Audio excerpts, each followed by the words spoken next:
안녕하세요. 저는 33살 주부입니다.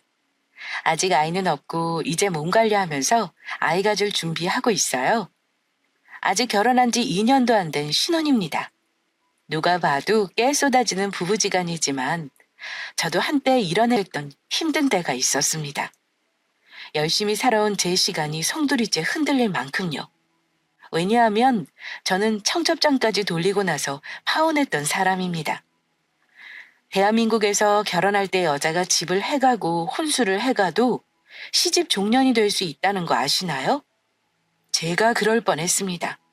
종년이 될 것이 뻔한데도 결혼할 남자가 너무 좋다면 사람 하나만 보고 기꺼이 감수하고 결혼할 수 있겠죠. 근데 그걸 감수할 만큼 제 사랑이 크지는 않았었나 봐요. 하마터면 뭣도 모르고 결혼해서 지옥불에 타 죽을 뻔했지 뭐예요? 미리 말씀드리지만 제가 지금 결혼한 사람은 과거에 제가 결혼 준비까지 갔던 사람과는 다른 사람이랍니다. 제가 그 나쁜 새끼, 그러니까 전 남자친구와 파혼하고 나서 엄마가 제게 한 말이 있습니다. 지영아, 너 염치라는 게 뭔지 이번에 똑똑히 배웠다고 생각해? 아무리 가진 게 없어도 염치까지 없는 집안하고는 상종도 하면 안 되는 거야. 그리고 잡음 없이 결혼하려면 어느 정도는 비슷한 집안하고 맞춰서 해야 하는 거야. 속상하겠지만 큰 경험했다고 생각하자. 나 이제 결혼 안 해. 남자고 뭐고 다 싫고 그냥 혼자 살 거야. 시어머니도 무섭고 시누이도 무섭고 그냥 고아랑 결혼할까 봐. 얘는 그런 말이 어딨어. 하필 네가 고약한 시모짜리 만나서 그런 거지 다 그런 사람만 있는 거 아니야. 너무 성긋지 말고 시간을 두고 생각해봐라. 하지만 파혼 직후에는 저도 상처가 컸던지라 다시 결혼이란 걸 생각하고 싶지도 않았습니다. 그런데 결국 혼자 살 팔자는 아닌 사람은 결혼하게 되나 봐요. 파혼하고 나서 1년 동안 결혼의 결자도 못 꺼내게 하던 제가 지금은 좋은 사람 만나 결혼해서 살고 있네요. 이제는 전 남자친구라는 이름으로 정리되는 그 사람 만날 때 제가 28살이었습니다. 전 남자친구는 소위 말하는 계룡남이었습니다. 평범한 집안에서 자라 소위 말하는 스카이 중 하나 졸업하고 대기업 입사했고요. 그 사람은 일남 이녀 중에 막내 아들이었어요. 그 집안 사정상 장남보다 더 막중한 책임을 지고 있는 아들이었고요. 결혼 준비하면서 중간 역할 잘 못한 남자도 문제긴 했지만 그것보다 제 파혼의 가장 큰 이유는 아들 하나한테 의존해서 살아가는 기생충 같은 여자 셋이 문제였습니다. 바로 예비 시어머니와 예비 시누이요. 간단히 전 남자친구에 대해 말씀드리자면 전 남자친구는 결성가정에서 자란 사람입니다. 중학교 때 아버지랑 어머니가 이혼했다고 했고요. 예비 시모는 경제적으로 어려움이 많았는데 남자친구 누나들이 취직하면서 지금의 집도 마련하고 살만해졌다 들었습니다. 사실 저 연애할 때도 남자친구가 자기 가정 환경을 어느 정도 말해주긴 해서 알고는 있었어요. 반면 저희 집은 유복합니다. 저는 일남 일녀 중 장녀고요. 아버지께서 사업을 하셔서 작지만 빌딩 2채도 있고 부모님께서는 현재 서울 40평대 아파트 자가로 거주하고 계셨고 저는 직장 때문에 서울의 제 명의로 20평대 아파트 자가로 거주 중이었어요. 부모님 노후도 준비되어 있고 집에 여유자금도 꽤나 있습니다. 사실 부모님 정확한 재산은 어느 정도인지 잘 몰라요. 아빠는 제 동생의 사업을 돕기를 바랬지만 제 동생 놈은 자유로운 영혼이라 어디 얽매이는 게 싫다며 일찍 유학을 떠나버려 아직도 외국 생활을 하고 있습니다. 그래서 저희 아빠도 사위자리에 욕심이 많으셨어요. 기왕이면 네 신랑감은 내 사업 물려받아 할 그릇 되는 놈이면 좋겠구나. 아빠는 딱 보면 아니까 결혼할 사람 있으면 얼른 아빠 먼저 보여줘라. 알겠지? 아빠도 참 요새 그런 족벌 경영 옳지 않은 거 알지? 왜 자꾸 가족이랑 하려고 해요? 그럴 만한 놈이 아니면 어쩌려고 그래? 그냥 전문 경영인을 고용하는 게 좋지. 정 안 될 것 같으면 나한테 물려주던가요? 그것도 방법이지. 네가 잘 몰라서 그런가 본데 서민갑부 같은 거 봐라. 가족끼리 똘똘 뭉쳐야 사업도 잘 되고 돈도 따르는 법이야. 아빠가 무슨 재벌도 아니고 이 정도 사업체는 가족끼리 족벌 경영해도 되는 거다. 아빠는 언젠가 평생 일궈오신 사업체를 가족과 함께하는 꿈을 꾸시는 분이었고, 제가 사윗감을 데려오면 회사를 물려주고 경영을 가르쳐줄 생각도 하셨습니다. 하지만 저는 남자친구에게 아빠 사업체는 물론 우리 집 재력에 대해 시시콜콜 자세히 얘기한 적은 없었습니다.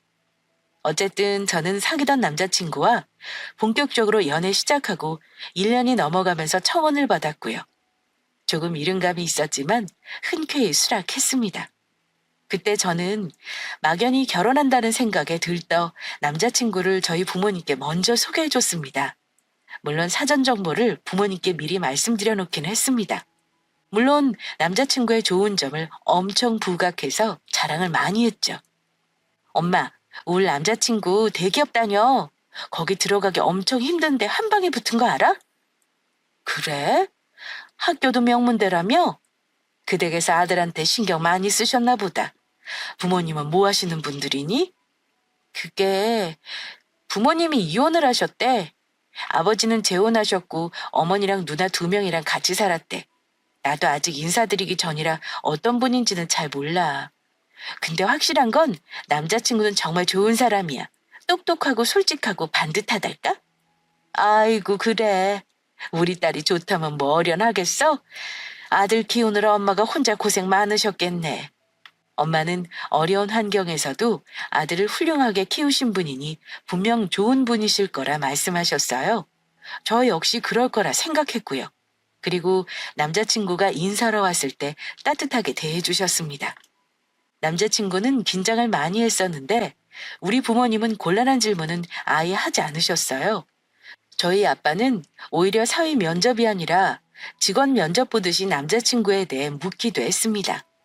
분명 예비사위가 사업을 물려줄 마땅한 그릇이 되는지 시험하는 게 분명했거든요. 하지만 제가 좋아하는 사람이라고 조심스럽고 예의 있게 대해주셨다는 건 분명히 말씀드릴 수 있습니다. 사실 남자친구를 신랑감으로 아주 마음에 들어 하지는 않으셨지만 엄마가 딱 한마디 하시긴 했어요. 사람이 건실해 보이긴 하더라. 근데 딸, 너 그 집에 누나가 둘이고 거의 홀어머니나 마찬가지인데 아들 위하는 집인 건 알고 있어야겠더라. 그 댁에 인사하면 엄마한테 꼭 얘기해줘야 한다. 응, 알았어요. 다음에 인사드리기로 했으니까 뭔가 이상하다 싶으면 엄마한테 제일 먼저 말할게요. 저는 결혼 전이라 조심스러워서 예비시댁을 미리 드나든 적은 없었어요. 저희 부모님이 조심시킨 부분이라 결혼 말 나오기 전에 예비시댁 식구들은 본 적이 없었고요. 결혼하기로 약속하고 나서 남자친구가 제게 자기 가족들에게 인사를 드리자고 하더라고요. 우리 어머니가 한번 보자고 하시는데 어때? 상견례 때 처음 인사드리는 것보다 미리 몇 번 보고 친해지자 하시네. 우리 누나들도 너 궁금해하고 보고 싶어해. 그래서 저는 나름 첫 인사를 드리는 자리이니 예쁜 꽃다발과 엄마가 준비해주신 수제떡 케이크까지 준비하고 옷차림도 단정하게 신경 써서 갔습니다. 저는 당연히 집으로 초대받을 줄 알았는데 뜻밖에도 예비시모를 만나는 장소는 동네 작은 경양식집이었어요. 누나가 둘 있다고 들었는데 그 자리에는 없었고 어머니만 계셨습니다. 조금 의아하긴 했지만 그래도 제 성의가 중요하다 생각했습니다. 준비한 선물을 건네며 예의 바르게 인사를 했고요. 저한테는 어려운 자리이다 보니 대화는 주로 어머니가 주도하셨어요. 그때 저를 바라보던 예비시모의 냉담했던 눈길을 아직도 잊지 못합니다. 일단 아래 위로 저를 훑으며 입을 떼시더군요. 그래, 부모님은 뭐 하신다고? 엄마는 가정주부시고 아빠는 사업하세요. 사업? 아이고, 요즘 사업하는 사람 말아먹지는 않으면 다행이라던데. 막 어렵고 그런 건 아니고? 그럼 지금 다니는 직장에서 돈은 얼마나 받고 일해? 학교는 어디 나왔고? 네? 저 학교는 이대 나왔고요. 학예연구사예요. 문화원에서 일하고 있어요. 그래? 공공기관인가 봐? 그럼 우리 아들보다 돈은 적게 벌겠구나. 하나하나 저를 뜯어보신다는 표현이 맞겠네요. 아무리 아들과 결혼할 예비 며느리감이라지만 처음 만난 사람에게 면접 보듯이 민감하고 과한 정보를 요구한다는 느낌에 살짝 기분이 나빴어요. 하지만 남자친구 쪽에서 처음 혼사이기도 하니 그럴 수도 있겠다 이해하고 넘어갔습니다. 곤란한 질문들에 대강 대답을 해드렸는데 예비시모가 수집한 제 정보의 결론은 일단 자기 아들보다는 못하다는 게 결론이었던 것 같습니다. 질문 폭격 끝에는 아들에 대한 무한애정을 표현하시며 아들 자랑을 끊임없이 하셨으니까요. 우리 아들이 명문대 나온 건 알지? 거기서 좋은 여자 만날 수도 있는 건데 학교 다닐 때는 그렇게 공부만 하고 여자에 관심이 없더라고. 신부감으로 누구 데려올라나 내가 내심 기대를 많이 했어. 근데 뭐 이만하다 싶네. 그래, 결혼은 언제 하려고 생각 중이야? 네, 오빠랑 상의해서 상견례부터 하고요. 날짜는 어른들이 정하시는 게 좋을 것 같아요. 그래, 너희 집에도 아직 인사 전이지? 인사드리고 나서 보통은 남자 쪽에서 정하는 거니까 내가 좋은 날로 한번 받아보마. 어색했던 식사를 마치고 각자 집으로 간 뒤 두근거리는 마음으로 남자친구에게 예비시모의 반응을 물었습니다. 오빠, 어머니가 나 어떠시대? 마음에 드신대? 저는 살면서 다른 사람에게 미움받은 적이 없습니다. 어른들에게도 예의 바르게 싹싹하게 굴어 예쁨 받은 적이 많아 나름 자신이 있었는데요. 남자친구가 하는 말은 충격적이었습니다. 아, 솔직히 마음에 안 드신대. 엄마는 자꾸 날씬한 애를 기대하셨다고. 너 살을 많이 빼야겠다고 그러시네. 여자가 덩치가 너무 크다고 너랑 내가 같이 서면 이쁘지가 않다고 그러셨어. 우리 어머니도 참 나쁜 뜻으로 하신 말은 아니야. 워낙 내가 최고인 줄 아시는 분이셔서 그런 거니까 너무 기분 나빠하지 말고. 그걸 그대로 말하는 오빠가 더 싫은 거 알아? 그냥 적당히 둘러대고 말지 왜 쓸데없이 솔직해서 사람 기분을 잡쳐? 우리 어머니 성격상 나중에 꼭 티를 내시니까 미리 얘기해 두는 거야. 결혼 반대하시는 건 아니잖아. 그냥 그런가 보다 해. 눈치 없는 남자친구는 또 이러더군요. 엄마가 절대 악의로 그런 건 아닐 거야. 왜 아들 가진 부모들은 다 그런 면이 좀 있어. 우리가 잘하면 마음의 문 여실 거야. 이러면서 병 주고 약 주고 중간 역할을 아주 거지같이 하더군요. 참나. 제가 얼마나 덩치가 크면 예비시모가 저렇게 말을 하나 하는 분들을 위해 말하자면 저 165에 55kg 평범한 체형입니다. 남자친구가 작은 키라 상대적으로 제가 커 보였다는 생각은 안 하셨던 것 같아요. 게다가 제가 선물한 케이크를 잘 드셨냐 물어보니 손도 대지 않으셨다길래 너무 속상했습니다. 그냥 내가 뭔가 마음에 안 차시나 보다 생각할 수밖에 없는 상황이었어요. 어쨌든 이미 결혼하겠다 인사를 드렸으니 애써 좋은 분들이라 생각하고 남자친구 어머니와 누나들을 소소하게 챙겨드렸고 남자친구는 우리 집의 명절에 선물에 편지 챙겨드리곤 했습니다. 저는 차마 우리 부모님께 그런 말씀은 못 드렸고요. 어머니 맘에 내가 뭔가 마음에 안 드니 내가 더 잘해봐야겠다 이렇게 생각하곤 했는데 그럴수록 더 상처가 깊어지더라고요. 그런데 그 이후 사건이라고 하긴 좀 그렇지만 그 후 예비 시어머니가 제게 남자친구 없이 따로 만나자고 한 적이 있었어요. 어머니 의중을 알 수 없어 굳고 사양했지만 식사만 가볍게 하는 자리라고 시누이들이 같이 보자는 말에 너무 거절하는 것도 예의가 아닌 것 같아 자리에 나갔습니다. 그런데 그 자리에서 나름 충격적인 대화가 오고 갔었어요. 맛있는 식당이 생겼다고 밥 한 끼 하자고 하셨으니 그냥 부담 없이 나간 거였는데 그 자리에 예비 시누이들도 와 있더라고요. 밥 먹는 동안 예비 시모가 어머님이 서로 양보하고 살아라, 예쁘게 살아라, 좋은 얘기 해주시고 저도 기쁜 마음으로 내내 하고 들었고요. 밥 다 먹고 커피 한 잔씩 마시는데 갑자기 2살 많은 시누이가 이러는 겁니다. 근데 올케가 집이랑 혼수랑 다 해오는 거지? 하더라고요. 마시던 물이 목에 턱 걸리는 경험은 처음이었습니다. 제가 너무 당황해서 네 했더니 아니 우리 형욱이가 명문대 대기업 다니는데 내 주위 물어보니까 내 동생 정도 조건이면 여자가 열쇠 3개까지는 아니어도 여자 쪽에서 다 해오는 게 맞다 그러네? 그러려면 올케네 집에서 좀 힘들겠다. 그러더라고요. 그때 예비 시어머니가 예비 시누이 허벅지를 철썩 때리시면서 야, 이 기집애야. 넌 낄 때 안 낄 때도 모르냐? 그런 소리를 지금부터 왜 하니? 라며 한 소리 하시긴 하셨는데 발언 내용에 대해서는 면박 주지 않으시더라고요. 순간 진짜 내가 집이랑 혼수랑 다 해야 하는 건가 싶었습니다. 그래도 에이 설마 시누이가 실언한 거겠지 했는데요. 한술 더 떠 하는 말을 듣고 빈말이 아니라는 걸 알았죠. 엄마도 참 지금부터 미리 얘기는 해놔야지. 솔직히 우리 형욱이 같은 애가 어딨어? 잘생겼지, 학벌 좋지, 돈 잘 벌지. 내 동생 데려가는 집은 평생 대리사에 얻는 건데 우리도 어느 정도 바라는 건 당연한 거 아니야? 저는 아무 말도 못하고 있는데 시누이와 예비 시모는 주거니 받거니 저를 빼놓고 어처구니 없는 대화를 이어갔습니다. 집은 올케넷에 해오는 건가? 우리 쪽에서는 집 하는데 돈 못 보태주는 거 혹시 알아? 올케 혼수랑 예단은 한 얼마 정도로 생각하고 있어? 아, 네, 제가 아직 직장 경력이 많지 않아서요. 모은 돈은 3천 정도 있어요. 그걸로 예산이랑 혼수하려고요. 3천? 그거 가지고 모자라지 않겠어? 남자 예물로 시계는 롤레스 정도는 해줘야지. 그것만 해도 최소 800일걸?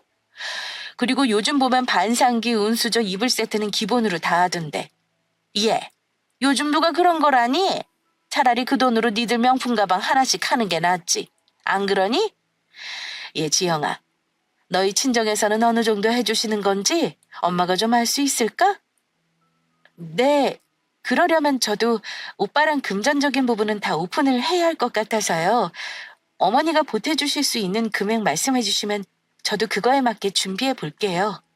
시어머니가 저를 따로 보자는 목적은 밥을 가볍게 먹자는 게 아니라 결혼하는데 돈을 얼마나 가지고 올 건지 파악하기 위해서였다는 걸 그제야 알았습니다.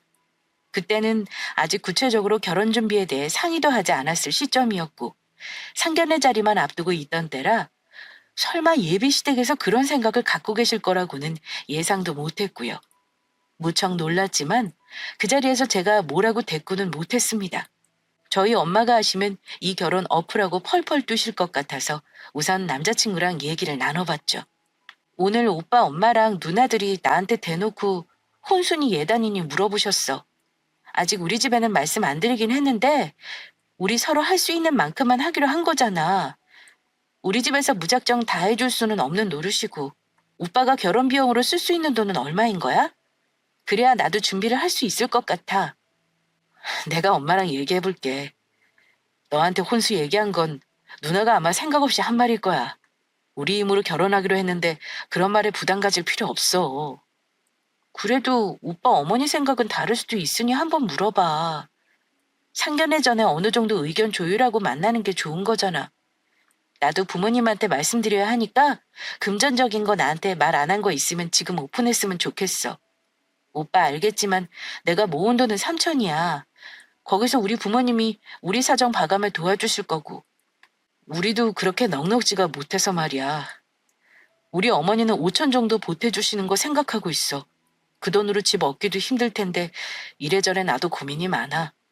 차라리 돈 모을 때까지 우리 집에서 어머니랑 같이 사는 건 어때? 저는 그 말에 기겁을 했습니다. 오빠, 절대 싫어.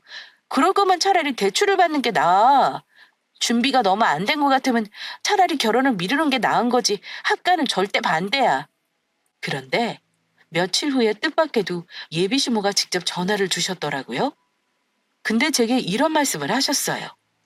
예, 며칠 전에 형욱이 누나가 한 말로 혹시 기분 상했었니? 뭐 결혼하는 여자 쪽에서 다 해와야 하는 건 아니지만 결혼이라는 게 원래 그런 거다. 보통 빠지는 쪽에서 더 해주는 경우가 많다는 거 너도 알 거야. 나는 너한테 그런 걸로 압박 줄 생각도 없고 너희들이 합의 봐야 할 문제지만 주변만 봐도 남자보다 못한 쪽에서 더 해오는 건 많이 봤을 거다. 그런 건 바라지도 않는데 너희 집이 그래도 우리보다 형편도 더 낫다며. 네가 직장이 없는 것도 아니고 그런데 그거 싫다고 날름 우리 아들한테 쪼르르 일러바치는 거. 난 좀 그렇다. 요즘 꼭 남자 쪽에서 집을 해가는 세상도 아닌데 말이야. 너 아니라도 그 정도 해오겠다는 아가씨는 많아. 이러시는 겁니다. 저도 결혼 준비하면서 예비 시모에게 처음 싫은 소리를 들으니 좀 당황스러웠습니다. 그래서 어쩔 줄 몰라 하며 죄송하다 하고 열심히 변명을 했더랬습니다. 어머니, 제가 일러 바친 게 아니고요. 그래도 형님이 말씀하신 게 그냥 지나가는 말이 아닌 것 같아 확인 차원에서 얘기한 거예요. 오해하셨다면 죄송해요. 둘이 알아서 결정하라 하셨으니 그렇게 할게요. 우리 쪽에서 5천 해준다고 했는데 너는 3천밖에 없다지? 그 돈으로 집을 못 얻을 텐데 결혼할 수 있겠어? 너희 부모님이 집 해줄 만한 돈이 있는 것도 아니라면 굳이 결혼 서둘러야 할 이유를 모르겠구나. 일단 그 문제는 저희 부모님과 상의해 보겠습니다. 이렇게 말씀드리긴 했는데 어머니 말이 영 찝찝하게 느껴지는 건 어쩔 수 없었습니다. 둘이 알아서 하라고 말은 하시지만 은근히 네가 다 해오는 게 너무한 요구는 아니라는 식의 뉘앙스가 느껴졌거든요. 게다가 예비시모가 언급한 빠지는 쪽이라는 말을 저는 도통 이해할 수가 없었습니다. 분명 경제력을 가지고 말하는 것은 아닌 것 같았고 제가 당신 아들보다 학벌이니 직업이니 이런 것들이 부족하다고 생각하셨던 것 같아요. 남자친구와 둘이서 연애만 할 때는 아무 문제가 없었는데 이상하게 결혼말 오가고 예비시대 가족들을 만나면서부터 문제가 생기고 마음이 편치가 않았습니다. 결혼 비용 문제도 제가 생각했던 것보다 너무 준비가 안 된 남자친구 때문에 속상했고요. 저 같은 경우 제가 모은 돈은 3천이지만 남자친구가 맘에만 든다면 집이라도 해주실 기세였거든요. 하지만 1년의 상황을 쭉 겪어오면서 제가 그럴 마음이 점점 없어진다는 게 문제였죠. 제 생각과 너무 다른 모습의 시어머니도 힘들었고 특히 남자친구 누나 2분 중 저보다 2살 많은 둘째 누나가 우리 결혼 준비 과정에 지나친 간섭을 한다는 것도 저를 많이 힘들게 했습니다. 남자친구 둘째 누나는 딱 봐도 예비시모와 성격이 많이 비슷해 보였습니다. 이제부터 내가 말라도 되지? 이제 가족 될 거니까 편하게 지내야지. 야야거릴 수는 없으니까 올케라고 부를게? 네, 편하게 말 놓으세요. 우리 형욱이가 순해가지고 여자 말을 좀 잘 듣거든. 올케가 여우 같아 보이진 않아서 다행이야. 여우 같은 년 만나면 내가 걸러주려고 했는데 그래도 여자 보는 눈은 좀 있네? 이런 말을 하는데 칭찬인지 욕인지 잘 모르겠더라고요. 아무튼 좋게 말하면 스스럼 없고 화통한 성격인 것 같았습니다. 첫 만남부터 편하게 말을 놓고 제 SNS를 물어보더니 팔로우까지 했습니다. 순진한 저는 진짜 언니처럼 친하게 지내려나 싶어 좋았습니다. 늘 해오던 대로 아무 생각 없이 남자친구와 데이트하는 사진도 올리고 선물 받은 것도 올리고 했는데요. 한 번은 남자친구와 같이 있을 때 생일 선물로 받은 지갑 사진을 올린 적이 있었습니다. 그런데 갑자기 남자친구 핸드폰으로 전화가 오더라고요. 바로 남자친구 둘째 누나였습니다. 야, 김영욱, 너 또 여자친구한테 돈 썼냐? 지금 올라온 거 지갑 명품이던데 그거 네가 사준 거 아니야? 누나, 내가 사주던 말던 누나 돈도 아닌데 뭔 상관이야. 신경 꺼. 어우, 답답하. 넌 결혼한다는 애가 언제 돈을 모으려고 그래? 아니, 네 여자친구도 그래. 사준다고 해도 말려야 하는 거 아니야? 이런 식으로 제가 받은 선물들을 안 잊고게 생각했습니다. 그런 전화 받고 나면 남자친구는 또 제게 고지고대로 말을 합니다. 누나는 내가 결혼 앞두고 돈 쓰는 게 못마땅한가 봐. 뭐 그럴 수도 있지. 내가 뭐라 했으니까 앞으로는 안 그러겠지만 너도 그냥 사진 올리고 그러는 거나 하지 마. 괜히 누나들이 보고 기분 나쁠 수도 있으니까 말이야. 그래도 그런 거 일일이 신경 써야 할 줄은 몰랐어. 그냥 봐도 못 본 척 해주면 안 되는 거야? 저는 자랑질하려고 올리는 게 아니라 그 공간은 나름 제 일기장처럼 추억을 남기는 공간으로 사용하는 건데 그 일이 있고 나서는 남자친구 누나 눈치가 보여 사진이든 뭐든 한 번도 게시한 적이 없었습니다. 제 개인적인 사진들도 많았는데 그런 것도 다 보고 있겠구나 하는 생각에 찝찝하기도 했고요. 그런데 남자친구 누나는 남자친구가 돈을 못 모을까봐 걱정하는 게 아니라 저한테 돈을 쓰는 게 아까워서 그런 거였다는 걸 얼마 지나지 않아 엉뚱한 사건으로 인해 알게 되었습니다. 남자친구가 갑자기 고가의 안마의자를 사야겠다며 알아보더라고요. 엄마가 요즘 몸이 안 좋으신가 봐. 안마의자 하나 사드리려고 하는데 뭐가 좋을까? 우리 아빠가 쓰시는 거 좋던데. 근데 그게 한두 푼도 아니고 몇백 하는 건데 오빠 돈으로 사려고? 누나들이 돈 쓰는 거 아끼라고 하지 않았어? 그래서 나도 누나들하고 같이 나눠서 사자고 했는데 말 꺼냈다가 본전도 못 찾았어. 어? 그게 무슨 말이야, 오빠? 당연히 형제들끼리 부담을 나눠야지. 누나가 너 만나기 전엔 안 그러더니 연애하면서부터 가족들한테 돈 안 쓰고 너한테만 돈 쓴다고 뭐라고 하더라고. 괜히 너 욕먹이는 것 같아서 그냥 내가 산다고 했어. 그걸 남자친구에게 전해 듣는데 순간 황당하더라고요. 기분이 나쁘기도 했고요. 아니, 오빤 왜 그걸 가만히 듣고 있었어? 누가 들으면 내가 오빠 등골 빼먹는 년인 줄 알겠어. 내가 무슨 꽃뱀도 아니고 오빠 누나들은 왜 그래? 너 하나라고 한 말은 아닌데 뭘 그렇게 민감하게 반응하고 그래. 별거 아니야. 여자들은 그렇게 생각할 수도 있다는 거지 뭐. 나는 괜찮아. 오빠는 괜찮을지 몰라도 내가 안 괜찮아. 앞으로 차라리 나한테 그런 말을 아예 하지 말던가. 왜 쓸데없이 솔직해서는 사람 마음 불편하게 하는 거야? 그런 소리 들으면 내가 오빠 누나들 보기 불편할 거란 생각은 안 해본 거야? 그런가? 나는 너도 알고 있으라고 한 말이지 서로 보기 불편할 거라는 생각은 안 해봤는데. 오빠 이렇게 센스 떨어지는 사람인 줄 몰랐네. 정말 실망이다. 시누이 될 누나분들이 둘 다 사근사근한 스타일이 아니긴 했지만 다 큰 남동생이 돈 쓰는 걸 그렇게 안 이꼽게 생각하고 간섭하는 사람인 줄은 몰랐습니다. 솔직히 말하면 남자친구가 저에게 하는 만큼 저도 합니다. 아니 정확히 계산해보자면 제가 연애하면서 돈 더 많이 썼습니다. 남자친구는 대기업 다닌다고 월급 펑펑 쓰는 사람이 아니었어요. 오히려 월급은 적어도 돈에 구애받지 않는 제가 데이트 비용이니 남자친구 옷이니 하고 싶은 대로 많이 해줬어요. 근데 결혼할 때 돼서 남자친구 가족들한테 저런 취급을 받는 게 얼마나 억울했는지 모릅니다. 그 일을 겪고 나서 저도 마음이 좋지 않은 건 당연했고요. 당연히 스스럼 없이 시누이들하고 친하게 지내겠다는 생각은 점차 없어졌습니다. 엄마는 이상한 점이 있으면 꼭 미리 말하라고 신신당부하셨었는데 막상 그때는 자잘하게 하는 마음고생을 엄마에게 말하지 못했습니다. 결혼하기로 한 약속을 쉽게 어기면 안 된다는 마음이 강했었던 저는 어떻게든 절차를 밟아나가려고 노력했고요. 상견례도 양가 어른들 의견 조율해가며 날짜를 잡았습니다. 상견례 일주일 전에 제가 부모님한테 솔직히 말씀드렸던 건 남자친구 쪽에서 가능한 결혼 비용 정도였습니다. 제 말을 들은 부모님 얼굴이 많이 어두워지시더니 아빠가 그러시더군요.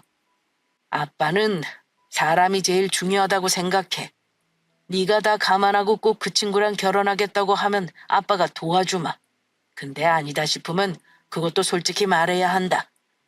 알았어요, 아빠. 결혼은 우리 힘으로 하고 싶었는데 결혼이라는 게 쉬운 게 아니네요. 부모 도움 없으면 힘들게 시작하는 게 결혼이야. 아빠는 네가 힘들게 시작하는 거 원치 않아서 그러는 거고. 경제적으로 힘든 건 아빠가 도와줄 수 있지만 다른 걸로 힘든 게 있으면 아예 시작하지 않는 게 좋다. 무슨 말인지 알겠지? 아빠 말을 들으며 고민을 많이 했습니다. 이미 답은 나와 있는 건데도 왜 그리 마음이 혼란스럽기만 했었는지 모르겠습니다. 저는 상견례 날까지 고민만 수백 번 하며 시간을 보내고 말았고요. 마침내 결혼으로 가는 가장 큰 관문인 상견례 날이 되었습니다. 그날은 제 인생 최악의 날이 되어버렸지만요. 그날 우리 가족과 남자친구 가족이 만난 자리에서 결국은 파혼이라는 걸 결정했거든요. 사실 상견례라는 게 얼마나 어려운 자리입니까? 말 한마디라도 혹여 실례가 될까 조심하는 자리인데 그 자리에서 예비시모가 한 행동은 남자친구를 좋게 보려고 애썼던 우리 부모님의 마음을 완전히 돌려놔 버렸습니다. 예비시모는 대뜸 돈 얘기부터 꺼내시더군요. 미리 들으셨겠지만 애들이 둘 다 모은 돈이 많이 없어서 제가 걱정이 많네요.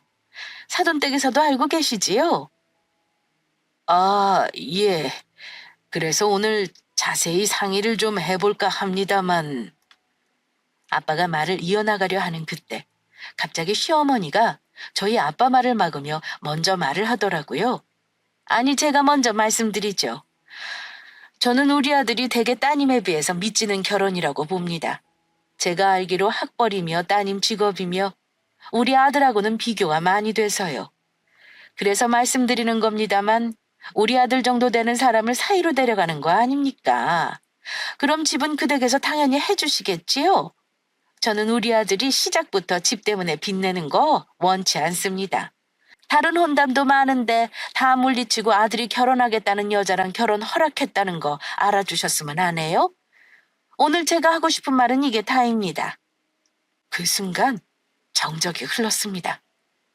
저희 집에서는 순간적으로 현실 파악을 하느라 아무도 말을 못했고요. 저런 게 상견례 자리에서 상대 집안에 할 말은 아니지 않나요? 놀란 제가 남자친구를 봤는데 그 사람은 자기 어머니가 그런 말을 할 줄을 몰랐다는 듯 어쩔 줄 모르는 표정이었고요. 저는 너무 황당해서 부모님께 죄송한 마음뿐이었죠. 근데 그때 아빠가 무거운 표정으로 입을 여섰습니다. 그러신가요? 그대에게는 우리 딸이 많이 부족한가 봅니다. 글쎄요. 그댁 아드님이 우리 딸이 좋다고 하니 탐탁지 않아도 사윗감으로 받아들이려 한 건데 다시 생각해 봐야겠네요. 똑똑한 아드님이라 제가 운영하는 사업체를 물려줄 생각도 했습니다만 제가 생각을 잘못한 것 같습니다. 애들이 필요하다면 집이야 한 채가 아니라 몇 채라도 해줄 수 있지요. 하지만 우리 딸을 그렇게 생각하는 대개 제 딸을 시집 보낼 수는 없습니다. 이 결혼은 없던 걸로 하겠습니다. 우리 누나는 그대가 아드님보다 100배는 잘나고 귀한 딸이라서요. 저는 아무 말도 하지 않았고 아빠 말에 따를 생각이었습니다. 이미 예비시모 말을 듣고 결혼하겠다는 마음은 날아갔고요. 그런데 이번엔 아빠 말을 들은 그쪽 어머니 표정이 달라지더라고요. 아마 우리 집을 중산층 정도로만 생각했지 우리 아빠의 재력이 그 정도라는 걸 몰랐던 것 같습니다. 예? 아니, 사돈. 제 말은 결혼을 무르자는 게 아니라 저희 쪽이 부족하니 아이들 집을 해주실 수 있는지 의사를 물어본 것뿐인데요. 결혼하겠다는 애들인데 부모가 관두게 하는 건 안 될 말이죠. 안 그러니 지영아? 저에게 바통을 넘기시며 애틋하게 쳐다보셨지만 저는 어머니 말에 따를 생각은 없었습니다. 아, 어머니, 저는 아빠 말씀에 따르려고요. 어머니가 저를 그 정도로 부족하게 생각하실 줄은 몰랐거든요. 물론 아들이 저보다 잘난 건 맞죠. 그래도 그게 제가 집을 해가야 하는 이유가 될 수는 없잖아요. 아빠는 제 말을 듣고 우리 딸 말이 맞습니다. 그댁 아드님의 딱 맞는 며느리감으로 다시 찾아보시는 게 좋겠네요. 이 자리에서 그댁 속마음을 알게 된 게 저희 쪽에서는 천만다행입니다. 더 하실 말 없으면 우리 가족은 여기서 일어나죠. 자네도 오늘 이후로 우리 딸에게 연락하지 말게. 남자친구는 고개를 숙이며 죄송하다는 말만 하더군요. 남자친구 엄마는 그제야 자기가 무슨 실수를 했는지 깨달았나 봐요. 갑자기 공손해진 모습으로 이러더라고요. 아이고, 사돈. 제가 큰 실수를 했네요. 정말 죄송합니다. 기왕에 어려운 자리에 오신 건데 제 말은 잊어버리시고 다시 결혼 논의하시죠. 우리 쪽에서 최대한 도움 줄 수 있는 방법 찾아보겠습니다. 제 앞에선 그렇게 고고하게 자존심 세우시던 분이 거의 울 듯한 표정이 되어 저러시는데 저희 엄마는 화가 나셔서 그냥 나가버리셨습니다. 아빠가 마지막으로 한마디 하겠다면서 이러셨습니다. 그댁 아들 귀하게 키운 건 저도 이해합니다. 하지만 아들 좋은 사람한테 장가 보내려면 절대 그렇게 하시면 안 됩니다. 어지간한 건 아들한테 좀 맡기고 옆에서 도와줄 수 있는 것만 도와주셔야죠. 자식은 어느 집이나 다 귀하다는 거 잊지 마시고요. 이런 식이면 그댁 아들은 평생 장가 못 갑니다. 제가 그래도 저 친구 좋게 봐서 이 정도로 끝내는 건 줄 아시고요. 우리 딸한테 연락하지 마셨으면 합니다. 남자친구 엄마는 당혹스러운 표정으로 아무 말도 못하셨고요. 저는 인사만 드리고 그 자리를 나와버렸습니다. 옆에 있던 시누이들도 당황스러웠는지 저를 붙잡지는 못하더군요.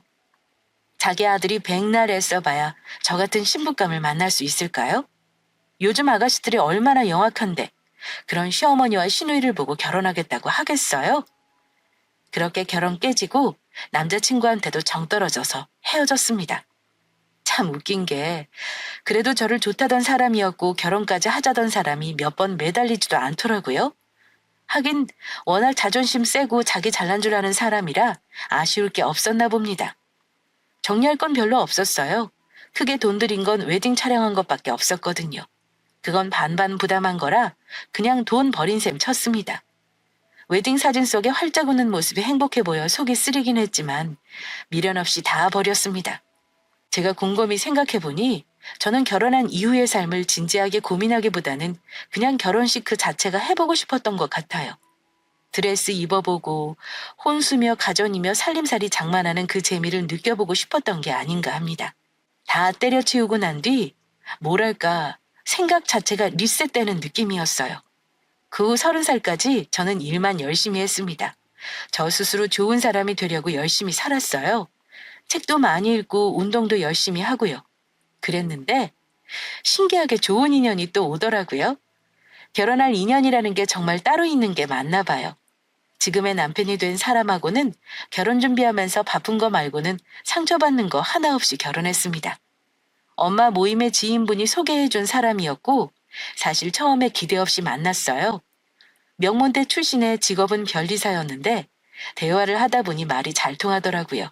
사실 파혼하고 나서 남자에 대해 경계심이 많았던 저는 사람을 잘 믿지 않았거든요. 하지만 사람으로 받은 상처, 사람으로 잊는다는 말은 틀린 말이 아니긴 하더군요.